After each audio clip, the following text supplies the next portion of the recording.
Hello there. A few days ago I said the EU would use this energy crisis as an excuse for a power grab. And I was right.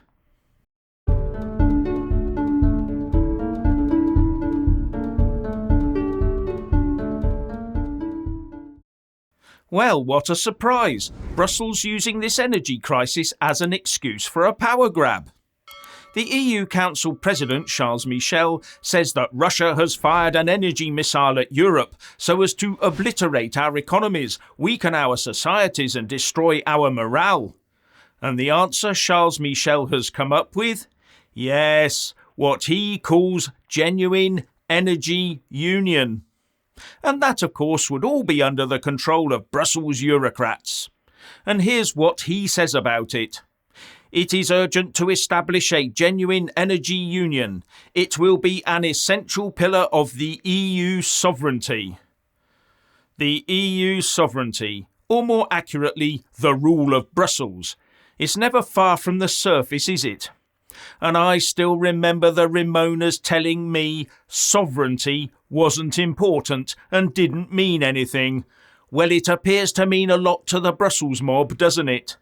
And Charles Michel goes on, it will entail revisiting many of our long-standing beliefs or assumptions and acting more collectively as Europeans. Today's energy crisis has exposed the cracks in a union composed of 27 energy private preserves.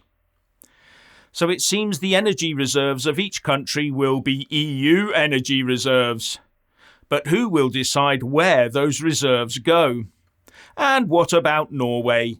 It's outside the EU, but inside the single market. Will its gas and oil become EU gas and oil if it wants to stay in that single market? Will Norway have to prioritise EU countries?